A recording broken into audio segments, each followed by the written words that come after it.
نحمده ونصلي ونسلم على رسوله الكريم اما بعد فاعوذ بالله من الشيطان الرجيم بسم الله الرحمن الرحيم يا ايها الذين امنوا اتقوا الله وكونوا مع الصادقين صدق اللہ مولانا العظیم وصدق رسولہ۔ حضرت علامہ اشفاق عالم قادری صاحب مدظل علی نے مجھے یہ حکم دیا یہ آنے کا۔ اس وقت تو انہوں نے مجھے 11ویں شریف کا بتایا تھا کہ ہمارے یہاں 11ویں شریف کا پروگرام ہے، آپ نے حاضر ہونا ہے، تو میں نے الحمدللہ یہاں آنے کے بعد پتا چلا کہ آج کی محفل کا عنوان 11ویں شریف نہیں ہے بلکہ ادارہ منہاج القرآن کا یوم تاسیس ہے، اور بالخصوص جناب محترم ڈاکٹر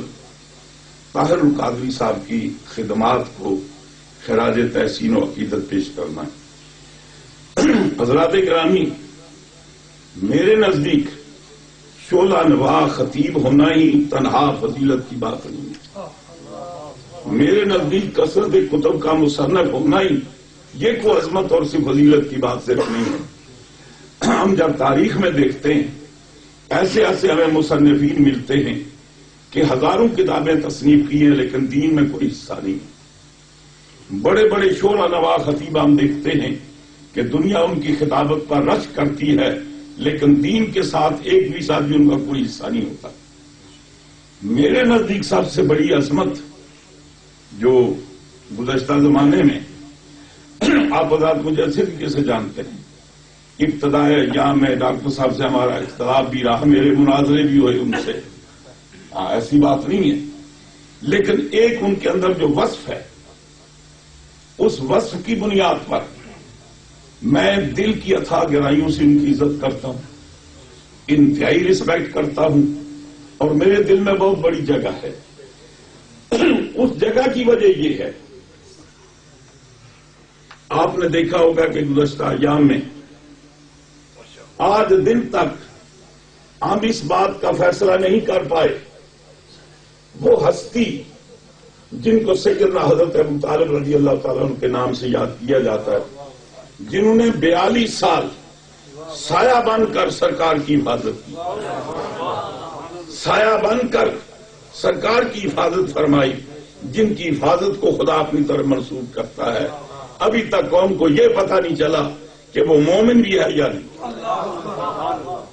حضرت صاحب روح المعانی روح البیان سورہ یوسف کی تفسیر کے اندر لکھتے ہیں، روایت نقل کرتے ہیں حدیث مرفوع کہ سرکار نے فرمایا جب یوسف علیہ السلام مصر میں پہنچے، جس آدمی نے ایک گلاس پانی کا پیش کیا، خندہ پیشانی سے سیدنا یوسف علیہ السلام کو پیش آیا اور کوئی ذرا سی بھلائی کی، فرماتے ہیں خدا کی غیرت نے یہ گوارا نہیں کیا کہ اس کا خاتمہ کفر پر ہو، خدا نے اس کو توفیق ایمان عطا فرمائی۔ ارے یوسف کو تو ایک نگاہ دیکھے تو کافر نہ مرے، ایک گلاس پانی کا پلائے تو کافر نہ مرے، اور جو 42 سال تک سایہ بن کر میرے مصطفیٰ کا محافظ رہا، جبکہ آپ کے ایک اشعار نہیں ہزاروں اشعار ہیں جس کے اندر صراحتاً آپ نے حضور کی رسالت کا نبوت کا اقرار کیا ہے۔ ابھی تک ملا جی کو یہ سمجھ نہیں آئی کہ وہ مومن بھی تھا یا نہیں۔ میں طاہر القادری کی عظمت کو سلام کرتا ہوں کہ اس شخص نے بڑی وضاحت کے ساتھ سیدنا حضرت ابو طالب رضی اللہ تعالیٰ عنہ امام کے بارے میں بڑی تفصیل کے ساتھ گفتگو بھی کی۔ کتاب کا تو مجھے پتہ نہیں کو لکھی ہے، لیکن تقاریر مجھے سننے کا جب نے سنا تو یہیں سے اتفاق سے وہ ایمانیات کے عنوان پر 3 DVD لے کر گیا، میں نے سنی، انتہائی دل خوش ہوا۔ گزشتہ دنوں میں ایک دریدہ دہن، یہ بعض اصل دیکھیں نا، بعض لوگ ایسے جو اپنے پیشے میں کامیاب نہیں رہتے نا، پھر وہ دیگر کام شروع کر دیتے ہیں۔ یہ ڈاکٹر اسرار آپ کو پتا ہے کیا ہے؟ یہ میڈیسن کا ڈاکٹر ہے۔ ڈاکٹری پڑھنے کے بعد لاہور میں اس نے دکان قائم کی، اور یہ بیچارے کی پریکٹس نہ چلی تو یہ جماعت اسلامی میں گھس گیا جناب، اب دین کا راہبر بن گیا۔ ایک وہ انڈیا سے آتا ہے ڈاکٹر ذاکر نائک، وہ بھی میڈیسن کا ڈاکٹر ہے، اس سے بھی یہ کام نہ چلا، وہ بھی ادھر آ گیا۔ ایک ہمارے اور ڈاکٹر شاید مسعود صاحب بھی ہیں، وہ ان کی بھی ڈاکٹری نہ چلی تو وہ صحافت میں چلے گئے۔ تو عرض کر رہا ہوں یہ ختنے کے ڈاکٹر ہیں، وہ کام چھوڑ کر دین کے نمبردار بن بیٹھے۔ اسرار نے جو اپنی دریدہ دانی کا ثبوت دیا، اس کے اندر حضور مولا کائنات حضرت علی کرم اللہ وجہ الکریم کے بارے میں وہ جو اس نے ترمذی کی روایت بیان کی، جبکہ امام حاکم مستدرک میں فرماتا ہے یہ خارجیوں کی وجہ کرتا ہے، کیونکہ انہیں خدا واسطے کا بیعت تھا۔ اور میں سمجھتا ہوں کہ غالباً 8 یا 9 گھنٹے کا بیان ہے، 14 گھنٹے، بہت اچھے طریقے سے اس کی وضاحت کی۔ اسی طریقے سے گزشتہ دنوں میں یہ ڈاکٹر ذاکر نائک نے آخر دیکھا نا یزید بے اولاد تو نہیں ہے، ہاں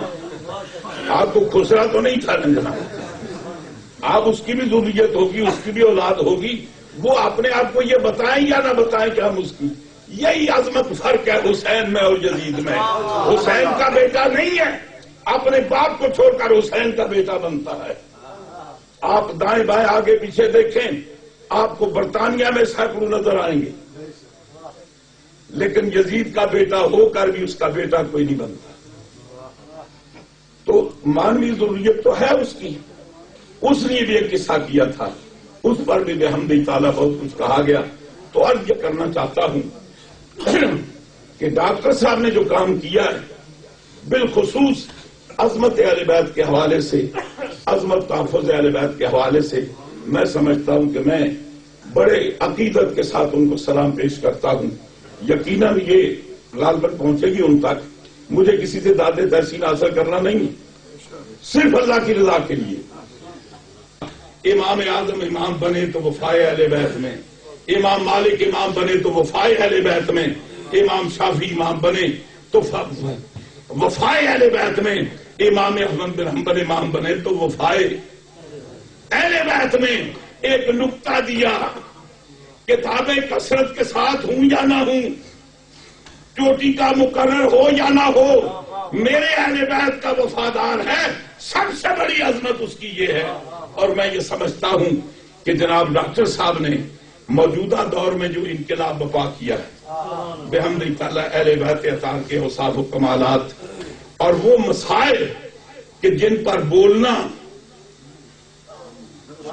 کانٹوں کی صحت پر سونا بڑا مشکل ہے۔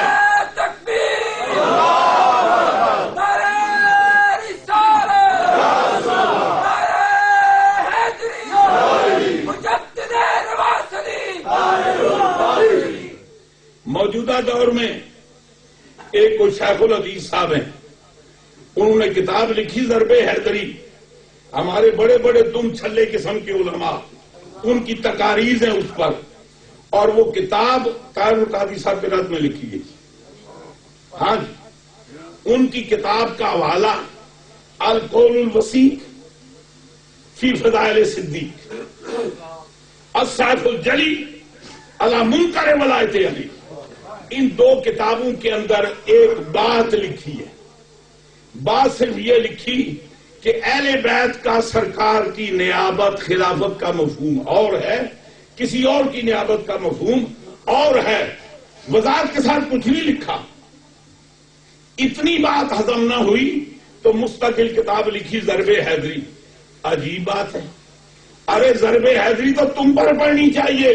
کہ جن کو مولا علی کی عظمت ہضم نہیں ہوتی، جس کو آپ برداشت نہیں کر سکتے۔ باتیں بہت ساری عرض کی جا سکتی ہیں، تو میں یہ عرض کر رہا تھا میرے نزدیک سب سے بڑی عظمت یہ ہے کہ ڈاکٹر طاہر القادری صاحب وفائے اہل بیت کے محب ہیں، اہل بیت کے وفادار ہیں، اور وہ کڑی جو سرکار نے فرمایا تھا کہ فَإِن تَمَسَّكْتُمْ بِهِمَا لَن تَضِلُّوا بَعْدِي أَبَدًا،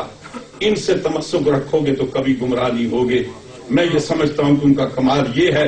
کہ ان کو قرآن سے بھی تمسک ہے اور اہل بیت سے بھی، اسی وجہ سے 4 دانگے عالم میں ان کا چرچا اور شورا ہے۔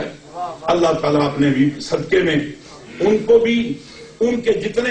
شاگرد حضرات ہیں، پیروکار ہیں، اللہ تعالیٰ ان کو بھی اسی نہج پر چلنے کی توفیق عطا فرمائے.